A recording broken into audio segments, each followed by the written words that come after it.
여러분의 가정과 여러분들이 하는 모든 일들 위해 하나님의 이 복이 넘쳐나시기를 주님의 이름으로 축원합니다. 아멘. 오늘 본문 2절에 보게 되면 예수님께서 제자들과 식사하시던 중간에 갑자기 자리에서 일어나셔서 겉옷을 벗으시고 수건을 허리에 두이시면서 배아에 물을 담아다가 제자들의 발을 씻기는 모습이 등장을 합니다. 우리가 잘 알고 있는 세족식을 행하는 모습입니다. 이 세족식을 마치신 예수님께서 제자들에게 말씀하시기를 내가 주와 또는 선생이 되어 너희 발을 씻겼으니 너희도 서로 발을 씻기는 것이 옳으니라 라고 말씀하시면서 서로를 섬기는 사람이 될 것을 말씀하여 주셨습니다. 그것이 바로 오늘 설교의 요지입니다. 여러분들의 설교를 이미 다 들으신 거예요. 오늘 이 시대를 살아가면서 사람과 사람 사이에 가장 중요하고 필요한 덕목이 뭘까요? 사람과 사람을 대하면서 이 사람과 깊은 교제와 관계를 갖기 위해서 필요한 것이 과연 무엇이겠는가? 여러 가지가 있겠습니다. 그 중에서 한 가지가 어떤가 하면 신뢰죠, 신뢰. 사람이 좀 신뢰할 만한 사람이어야 만나겠죠. 도저히 신뢰할 만한 사람이 아니면 만나지도 않을 것이고 그 사람과 오래 함께 하지도 않을 것입니다. 이번 미국 대통령 선거 대선을 통하여 드러난 사실이 뭐냐면 확연하게 드러났다는 거죠. 사람들이 신뢰할 수 없는 사람. 그러니까 클린턴을 신뢰하지 못하겠다라고 생각해서 클린턴이 표를 받지 못했다라고 작자들은 이야기를 합니다. 그러니까 이메일 주사나 이런 것을 통해서 사람들로 하여금 신뢰를 주지 못하니까 그 신뢰가 결국 대통령으로서 이 나라를 이끌 자격이 있다라고 생각하지 못했다라고 하는 거예요. 그러므로 신뢰가 매우 중요합니다. 신뢰, 진실성, 또 어떤 그런 사랑함, 이런 여러 가지가 있겠습니다만 그 중에서도 정말 사람과 사람 사이의 인간관계를 형성하기 위해서 매우 중요한 것이 뭐냐면 바로 섬김이라고 하는 것입니다. 오늘 이 섬김에 대해서 말씀을 나누려고 합니다. 우리가 이제 영어로 매니지먼트라고 그러죠. 그러니까 이 매니지먼트가 이제 그 경제학으로 얘기하면 이제 경영학이라고 합니다. 그러니까 무언가를 내가 운영하고 경영하는 것을 이 매니지먼트라고 하는데 이 매니지먼트함에 있어서 가장 중요하게 생각하는 것이 뭐냐면 지도력입니다. 지도력. 그러니까 사람이 뭔가 어떤 단체나 어떤 그 모임들을 이끌어갈 수 있는 힘이 있어야 된다. 힘이 있어요. 이런 올바른 지도력을 갖기라고 하는 것이 사람이 참 쉽지 않습니다. 내가 이 지도력을 가지고 내게 속해 있는 이 사람들을 다 이끌고 간다고 하는 게 쉽지 않다는 하는 거예요. 지배자리에 있는 사람들은 다른 사람들을 권위적으로 눌러서 지배하려고 하는 성향과 또 남들과 다른 단체들과 내 단체를 비교하는 이 비교의식과 또 이기주의라고 하는 나밖에 모른다라고 하는 그런 주의에 빠지기 쉽기 때문에 그렇습니다. 이렇게 되면 소위 사역의 초점을 우리가 초심을 잃어버리는 권위적인 모습으로 변화될 수 있습니다. 사회에서도 그렇고 교회에 대해서도 그렇습니다. 오늘날 이 지도력이라고 하는 것이 그런 면에서 굉장히 큰 문제가 되죠. 요즘 한국이 정치적으로 매우 혼란스럽습니다. 근데 혼란스러움에 있어서 가장 큰 문제가 뭐냐면 역시 대통령에 대한 문제거든요. 그 나라를 이끌어가는 대통령에 대한 문제가 지금 굉장히 큰 문제가 돼서 지금 시끄럽습니다. 그러니까 이 대통령이 정말 지도력이 있어서 이 백성들을 잘 끌고 가면 좋은데 그렇지 못하면 문제가 있다. 오늘날 이런 리더십의 문제가 권위적이고 억압적이고 위에서 누리려고 하게 되면 결국 반발이 있다는 거죠. 여러분 그거 아시죠? 용수철, 스프링이라고 하죠. 이 스프링은 위에서 누르는 힘이 강하면 강할수록 어떻게 돼요? 튀어오르는 힘이 강하다는 거예요. 내가 스프링을 살짝만 누르면 괜찮아요. 발로 튀어오르는 게 없어요. 근데 스프링을 강하게 누르면 강하게 누를수록 내가 힘을 풀게 되면 결국 내가 훨씬 더 높이 올라간다는 거예요. 지도력의 반발이라고 하는 것이 그런 쪽에 온다는 거예요. 권위적인 모습으로 지도력을 가지게 되면 문제가 된다는 거예요. 교회도 그렇습니다. 권위적인 지도력 때문에 문제가 되고 있는 것이 사실입니다. 이러한 현상은 오늘날 비록 오늘과 어제의 일만이 아니었습니다. 초대교회로부터 시작해서 오늘의 교회에 이르기까지 이 지도력의 문제가 굉장히 큰 문제가 돼서 그것이 오늘날 사회에 또 교회에 큰 문제를 가지고 오겠습니다. 그래서 최근에 우리 그리스도인들에게는 친숙하지만 세상 사람들의 시각에는 좀 낯선 개념의 리더십이 대두되고 있습니다. 그것이 뭐냐면 21세기의 기업들, 그러니까 2000년도 넘어서 살아가고 있는 이 기업들이 생존하고 발전하기 위해서는 새로운 리더십이 필요합니다. 그 CEO나 이 단체를 이끌고 가는 그 지도자들의 리더십이 좀 필요하는데 이 리더십의 패러다임, 그러니까 이 리더십이 가지고 있는 이 변화가 좀 필요하다라고 하는 사실을 최근 이 매니지먼트 학계에서 밝혀냈어요. 그래서 전통적인 리더십의 모델에 대한 새로운 대안으로서 억압적이고 강압적이고 위에서 명령하는 체계의 지도력이 아닌 새로운 지도력을 요구하게 되는데 그 대안 중에 하나가 뭐냐면 섬기는 리더십이라는 거예요. 섬기는 리더십. 한마디로 21세기 급변하는 상황에서 기업들이 살아남기 위해서는 이제는 명령하고 지시하는 전통적인 리더십이 아니라 내가 대신 섬기고 채워주고 먼저 다가서는 예수님의 섬기는 리더십을 배워야 한다고 하는 사실을 오늘 사회가 강조하고 있다는 하는 것입니다. 제게 되게 이제 전통적인 리더십이라고 하는 것은 우리가 이제 예를 들어서 어떤 군대 같은 걸 보면 안다는 거죠. 군대의 리더십은 어쩔 수 없는 명령 체계이기 때문에 그렇긴 합니다만 전통적인 리더십은 위에서 밑으로 누르고 명령을 하다라는 거예요. 그래서 전통적인 리더십은 눈에 보여요. 지금 저기에는 어떤 전통적인 리더십을 가지고 위에서 누르나. 그러니까 억압적이고 밑에서 일하는 사람들은 어떤 얼굴에 어두운 그림자들이 좀 있고 그렇다는 거죠. 그러나 섬기는 리더십은 눈에 잘 보이지 않습니다. 평소에는 잘 보이지 않는데 문제는 뭐냐면 이 섬기는 리더십은 그 섬기던 그 리더가 그 자리에서 사라진 뒤에 그 조직이나 관계가 순조롭고 평화롭다라고 하는 그 이유를 그때서야 깨닫게 된다. 그러니까 섬기는 리더는 그 당시에는 사람들로 하여금 잘 알려지지 않은 것 같아요. 그런데 그 사람이 떠나보고 나면 섬기는 리더십의 중요성을 그때 배우게 된다는 거예요. 세상의 리더십은 지위나 또 지식이 요구되지만 섬기는 리더십에서는 뭐가 요구되냐면 따뜻한 마음이 요구됩니다. 예수님의 리더십의 핵심은 무엇이었느냐? 바로 섬김이었습니다. 예수님은 지도자가 되고 싶은 사람은 종이 되어야 된다라고 말씀하셨습니다. 남들로부터 인정받기를 원하는 사람이라고 한다면 먼저 뭘 해야 돼요? 남들을 먼저 인정해야 된다는 거예요. 다른 사람을 높여주지 않고 나는 높아질 수가 없다는 거예요. 우리가 잘못 오해해서 남을 눌러야 내가 올라간다고 생각하는 게 아니라는 거예요. 예수님께서 우리에게 가르쳐 주시는 것은 남을 높여줘야 나도 올라간다는 거예요. 예수님께서는 철저하게 섬김에 관심해서 리더십을 말씀하셨습니다. 오늘날 사역자들이 갖춰야 되는 갖춰야 되는 것은 지도력과 섬김, 이 둘 중 어느 하나만을 선택하는 게 아니에요. 내가 지도력을 갖거나 아니면 섬김을 갖거나 이 두 가지 중에 하나만을 가져야 되는 것이 아니라 뭐냐면 섬기는 리더로서 갖춰야 될 것은 이 둘 다를 갖춰야 됩니다. 섬김으로서의 지도력, 지도자로서 섬김을 것을 강조하고 있다는 거예요. 오늘날 교회가 요구하는 지도자는 리더의 역할과 한편으로는 종의 역할을 확실하게 겸해서 할 수 있는 사람들이어야 된다는 거죠. 그래서 우리가 예배도 마찬가지입니다만 뭐가 강조돼요? 서비스가 강조되고 있어요. 서브한다는 거예요. 서브. 그러니까 돕고 섬겨주는 것이 필요하다. 오늘 보면 예수님께서 섬기는 지도자로서 직접 실천적인 모습을 통하여 당신의 제자들에게 섬김의 본을 보여주시는 것입니다. 내가 너희에게 행한 것 같이 너희도 행하게 하려 뭐래요? 본을 보여줍니다.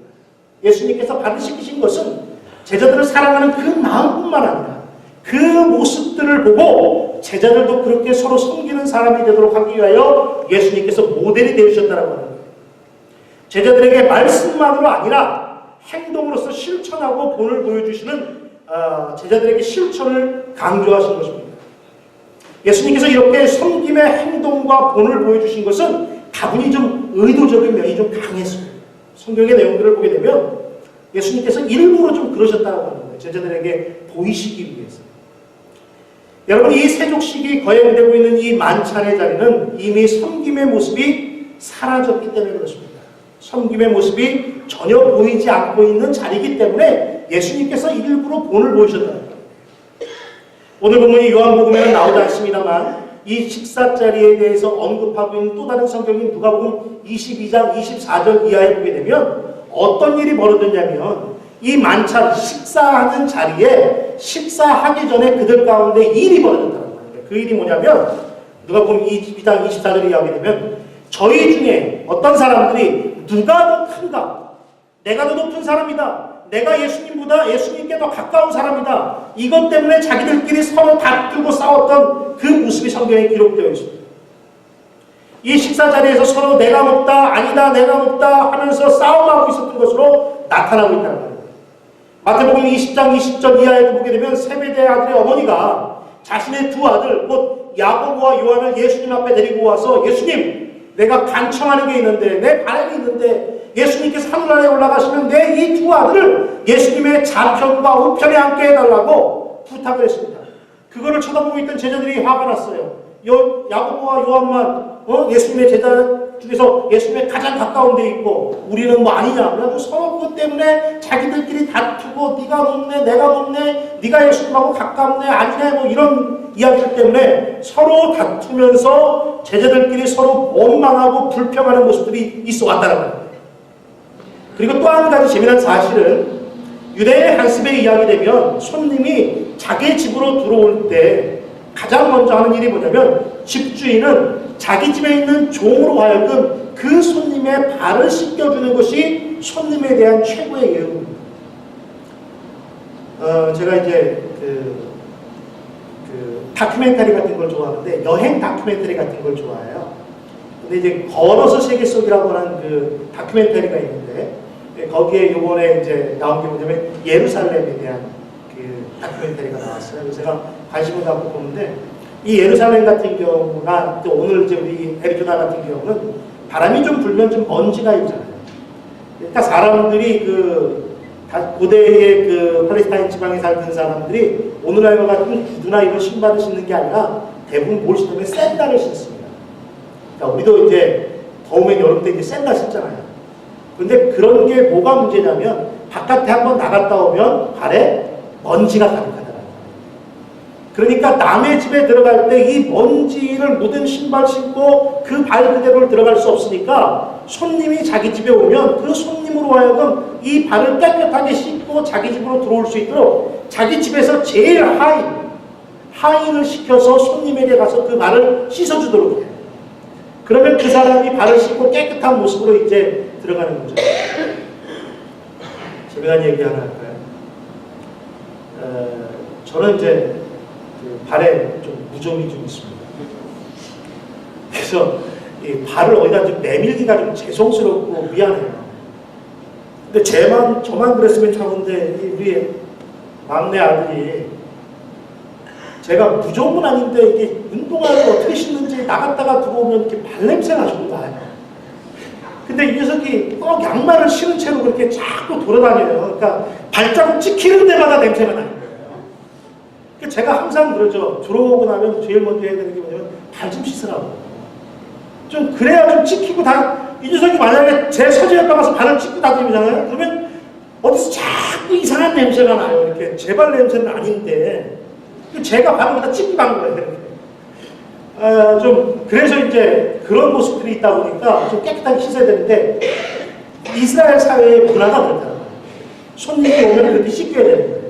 예수님께서 이 식사 자리에 제자들과 함께 초대되어 그 집에 들어갔습니다. 그러면 제일 먼저 해야 될 일이 뭐예요? 예수님에게 어떤 사람이 나와서 예수님의 발을 씻겨줘야 돼요. 그런데 아무도 나오지 않았어요. 그러면 적어도 어떤 일이 벌어져야 되냐면 예수님의 제자들 중에 어떤 사람들이 내 선생이고 내 주님께서 발을 씻지 않으셨네? 누가 씻어줘야 되는데 못 씻었네? 그럼 내가 씻어주려고 하는 그런 모습들이 있어야 된다는 거예요. 그런데 그런 매너가 없었다는 거예요. 그런 매너를 기대하고 있을 때 제자들이 뭐라고 있었어요? 서로 높은 지위를 차지하기 위해서 서로 다투고 있었다는 거예요. 예수님의 옆자리에 앉겠다고 서로 다투고 싸우고 있었던 것입니다. 여러분 한번 생각해 보십시오. 이 자리에 함께 모여 떡을 떼며 포도주를 마시고 만찬을 즐기려고 식사 자리에 모인 자리입니다. 정말 이 만찬을 즐기면서 서로 화기애애하고 분위기 좋게 이야기하면서 웃음꽃이 피어야 되는 것이 만찬이에요. 그저께가 땡스기빙이죠. 땡스기빙이 미국에서 가장 큰 의미를 갖는 것은 흩어졌던 가족들이 다 집으로 모여서 함께 만찬을 나눈다는 말이에요. 그런데 여러분 한번 생각해 보세요. 그 땡스기빙에 만찬을 나누려고 하는데 식구들이 음식 준비하면서 싸웠어요. 다퉜어요. 나 이거 힘들고 도저히 못하겠다고. 이거 저기 당신이 하라고. 나 이거 터키 이거 도저히 못 먹겠다고. 이거 당신이 안 거? 나 이거 터키 먹지 마. 뭐 이러면서 싸웠다고 한번 생각해 보세요. 그 땡스기빙 그 식탁 만찬 자리가 기분이 좋겠습니까? 우리가 정말 기쁘고 즐거운 모습을 함께 나누려고 하는데 그런 모습이 없었다라고 하는 거예요. 서로에 대한 좋지 않은 마음들을 가지고 이 만찬의 자리에 앉아서 떡을 떼고 있었습니다. 어색하고 부담스럽고 서먹서먹하고 편하지 않는 가시방석 같은 자리를 그들 스스로가 만들고 말았습니다. 기쁨으로 떡을 떼며 즐겨야 할 자리가 오히려 어떻게 됐어요? 어색함과 서먹서먹함으로 변해버렸다는 거예요. 음식을 나누면서 서로 웃고 즐겨야 될 자리가 서로 얼굴 갖다가 땅속을 쳐다보고서 먹어야 되는 그런 자리가 되었다는 거예요. 여러분들도 이런 자리에서 식사를 한다고 한번 생각해 보십시오. 얼마나 부담스럽습니까? 여러분 그거는 음식이 목으로 넘어가겠습니까? 언젠가 지금 인도에 제 친구 선교사가 한 분 계시는데 이 친구 선교사가 이제 인도에 가기 전에 이 친구 선교사 가족들과 함께 이제 식사를 한번 하게 됐어요. 요즘 김영선 집사님 잘 아실 텐데 그 구로동에 이렇게 넘어가다 보면 일본옥이라고 옛날에 거기 돼지갈비 집이 있어요. 거기서 이제 식사를 하게 됐어요. 돼지갈비를 좀 구워서 먹는데 근데 그 선교사님이 아들 셋이 있었어요. 근데 그게 1살, 2살 이렇게 차이밖에 안 나요. 근데 같이 고기를 구워서 먹어야 되는데 이 녀석들이 그 음식점에서 난리가 난 거예요. 막 서로 막 팔고 고기가 날아다니고 막 난리가 난 거예요. 제가 그 고기를 먹다가 내가 이 고기를 먹고 나서 이 고기가 코로 들어갔는지 목으로 들어갔는지 제가 아주 구분을 못할 정도였습니다. 그래서 무슨 생각이 들면 이거 빨리 고기를 빨리 먹고 가자 막 이런 생각이 들더라고요. 제가 한 가지 절실히 깨달은 사실이 있어요. 딸 셋은 괜찮겠는데 아들 셋은 못 키우겠다. 이런 생각을 제가 강하게 풀었습니다. 빨리 먹고 집에 가야겠다라는 생각이 들 정도로 그런 자리였어요. 그런데 여러분 오늘 본문도 마찬가지입니다. 이 자리, 예수님께서 식사하시고자 하는 이 자리는 빨리 떠나고 싶은 그런 식사 자리였습니다. 그런데 그때 예수님께서 일어서십니다. 자기의 겉옷을 벗고 수건을 허리에 두르고 대야에 물을 떠서 제자들을 한 사람 한 사람씩 발을 씻깁니다. 종이 와서 아니면 제자들 중에 누군가가 와서 예수님을 발을 씻겨줘야 옳은 상황에서 당신이 직접 팔을 벗고 제자들의 발을 씻기셨습니다. 여러분 이 일이 있기 며칠 전에 어떤 일이 벌어졌었냐면 마리아라고 하는 여인이 300데나리온이라고 하는 1년치의 연봉에 해당되는 순전한 나드 향유 하나를 가지고 와서 예수님의 발에 부었습니다. 예수님의 발에 붓고 그 발을 씻긴 다음에 그 머리털로 자기의 머리털로 예수님의 발을 말려줬다. 그런 대접을 받으신 분이었어요. 그런데 오히려 그 자리에서 누구 한 사람 예수님에게 물 한 그릇 갖고 와서 발을 씻겨준 사람이 없었다. 그런데 예수님께서 그 자리에 일어서셔서 제자들의 발을 씻기셨습니다.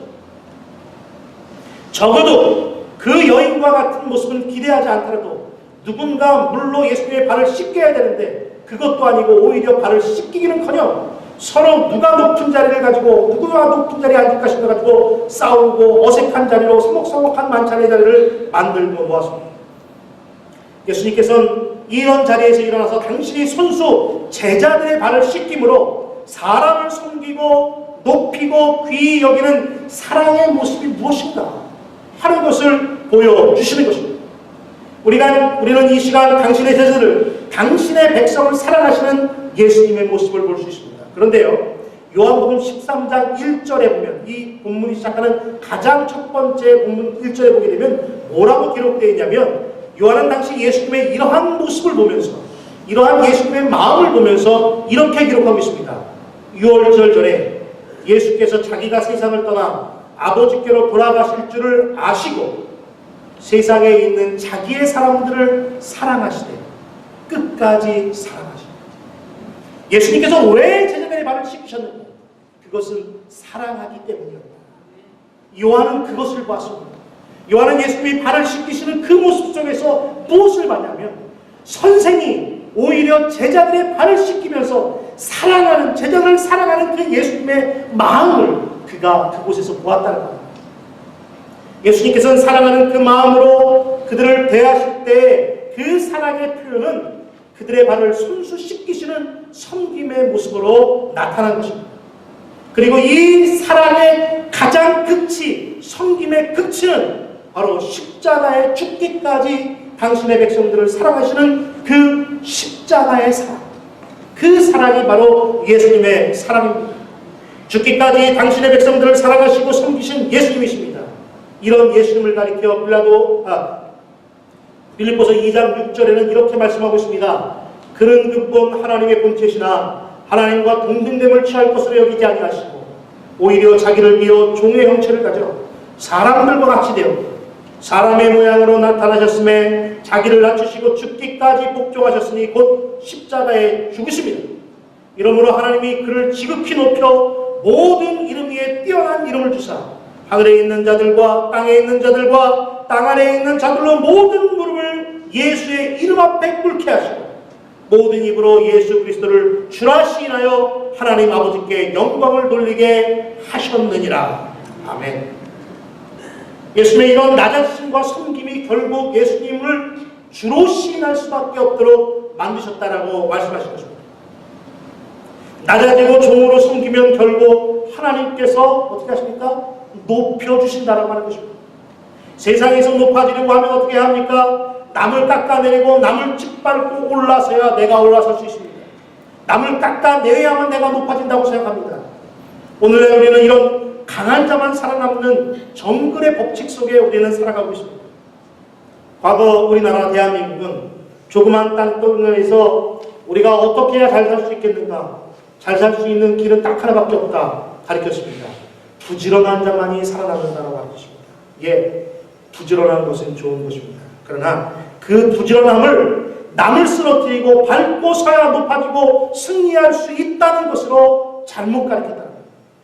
그리고 지금도 자라나는 우리의 아이들은 어떻게 배우고 있습니까? 남들과 경쟁하며 남을 깎아내려야 내가 살아야 산다라고 하는 정글의 법칙이 세상의 유일한 법칙인 것으로 알고 그 법칙과 룰을 따라서 그들을 가르치고 있다는 거예요.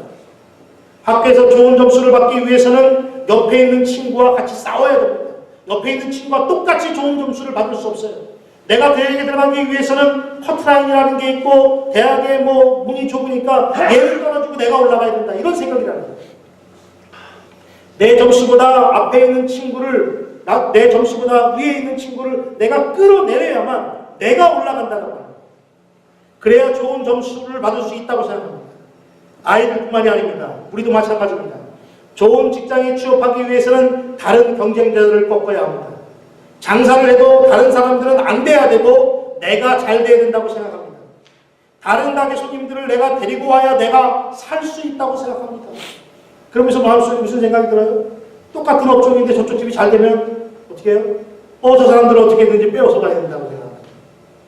그러니까 동대문이나 남대문 같은 시장 같은 데 가면 여러분 한번 안 가보셔서 모르시는 분이 계신지 모르겠는데 한번 가보세요. 동대문 같은 데 가면 난리예요, 난리. 왜냐면 거기 다 옷가게들이거든요.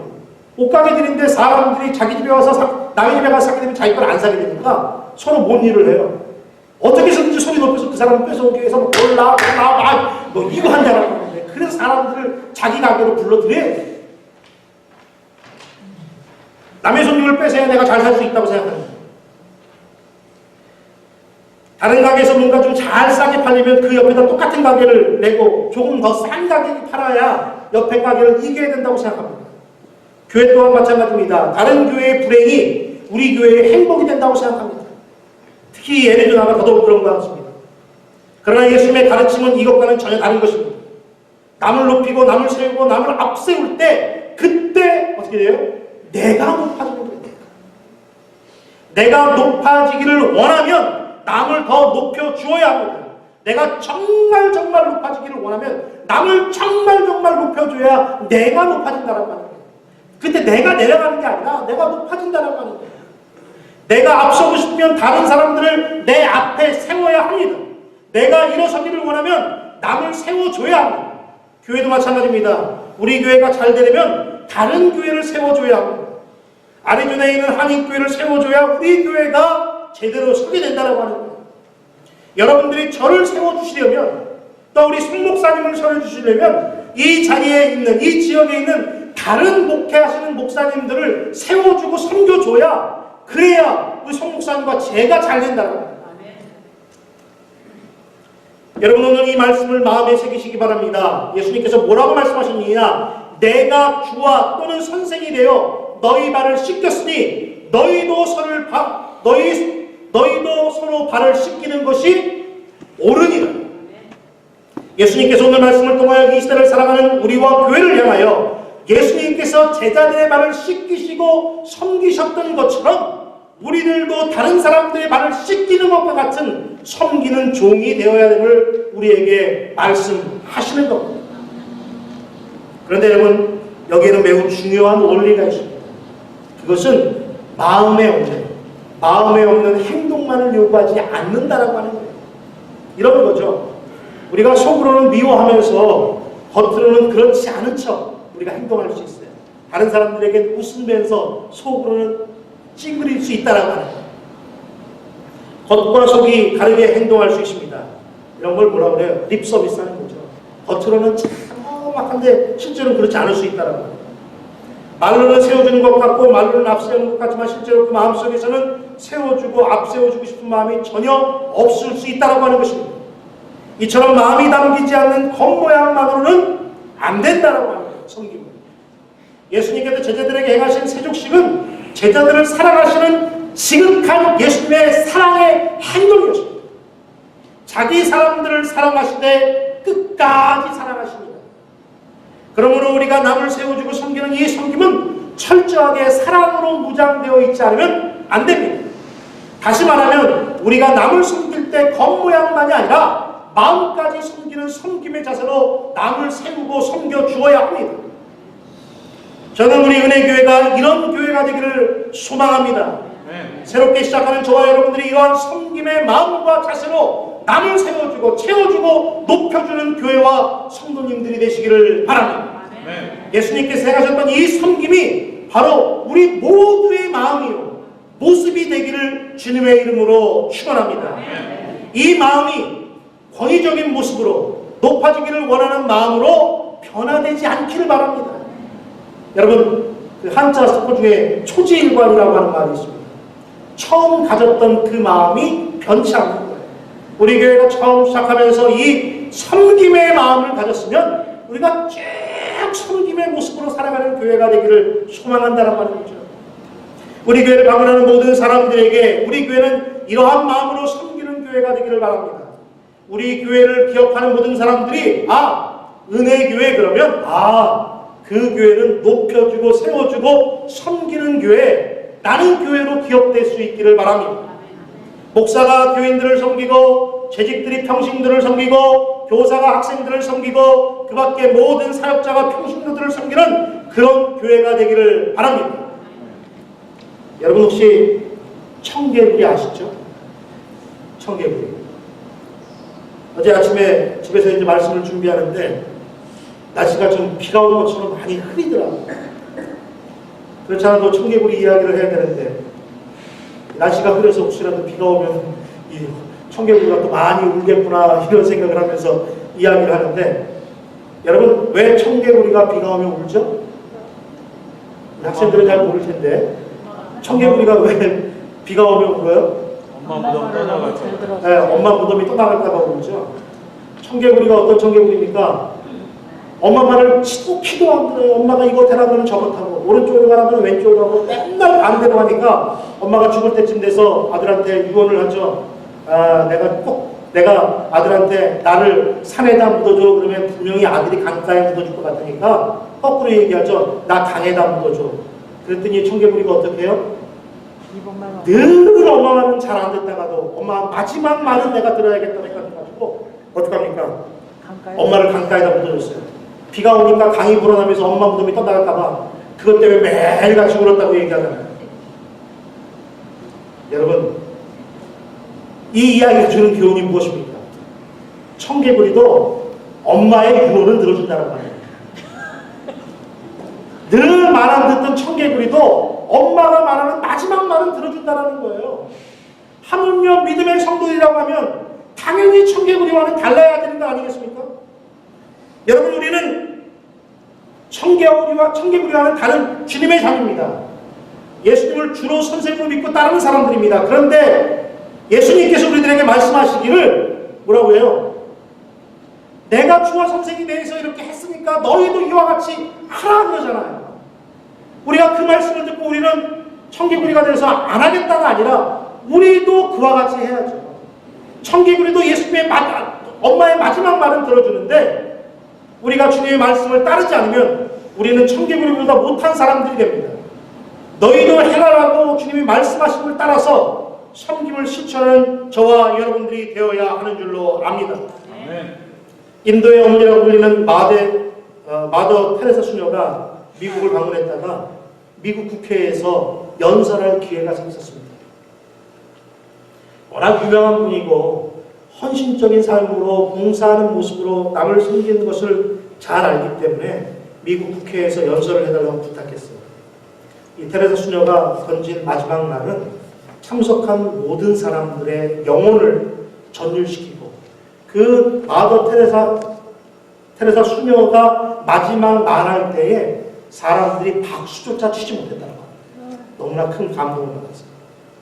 그녀가 미국에 던진 말은 뭐라고 얘기했느냐? 마지막 말은 섬기는 자만이 다스릴 자격이 있습니다. 네, 그렇습니다. 섬기는 자만이 다스릴 수 있습니다. 이것은 예수님의 정신이요 예수님의 실천의 본이었습니다. 주님께서 이 땅에 오셔서 죽기까지 섬기셨기에 그의 몸된 교회가 이러한 섬김의 정신을 이어가야 하는 것은 너무너무나 당연한 것입니다. 설교를 준비하면서 어느 목사님의 글에 이런 이야기가 있었습니다. 복음서를 보게 되면 그 복음서에 두 개의 대화가 있었다는 거예요. 발을 씻기는 대화가 두 개가 나온다는 거죠. 단어가 두 개가 나오는데 하나는 뭐냐? 바로 예수님께서 제자들의 발을 씻기신 오늘 본문에 나오는 발을 씻기신 대화. 또 다른 대화는 예수님을 십자가에 못 박도록 내버려두고 나서 그 일에 대한 책임을 지지 않겠다고 손을 대하에 씻었던 빌라도의 대화입니다. 대화가 두 개 나옵니다. 빌라도의 대화는 뭐예요? 책임에 대한 회피였습니다. 회피의 대화였습니다. 문제에 대하여 책임을 지지 않겠다라고 하는 대화였습니다. 나만 살아보겠다라고 하는 대화였습니다. 그러나 예수님의 대화는 뭡니까? 사람들을 섬기고 더러움을 씻어주는 대화였습니다. 하나님 앞에서 믿음의 성도들이 가져야 되는 대화는 어떤 것입니까? 회피와 책임전과 그리고 나만 살겠다고 하는 대화가 되야겠습니까? 아니면 예수님처럼 섬김의 대화가 되어야 하겠습니까? 제가 이런 거 참 좋아합니다. 다 같이 저를 따라서 해주시면 대단히 감사하겠습니다. 17절 말씀인데요. 너희가 좀 큰 목소리로 김영선 집사님 혼자 목소리가 전체 크기를 우리 아까 보니까 선반의 전체 크기 하고 비슷할 것 같은데. 자, 다시 한번 해보겠습니다. 너희가 이것을 알고 행하면 복이 있으리라. 예. 아멘. 예. 사랑하는 내 교회 성도 여러분, 섬김의 본을 보이는 예수님을 따라 우리가 섬김을 실천하면 하나님의 큰 복이 우리 가운데 넘쳐날 줄로 믿습니다. 아멘. 우리 교회에 복이 가득하시기를 주님의 이름으로 축원합니다. 아멘. 우리의 가정과 사업체에 복이 가득하시기를 주님의 이름으로 축원합니다. 아멘. 우리의 자녀들에게 이 복이 가득하기를 주님의 이름으로 축원합니다. 아멘. 저와 여러분들 모두가 예수님처럼 섬김을 실천함으로 하나님의 복이 가득 넘쳐나시기를 주님의 이름으로 축원합니다. 기도하겠습니다.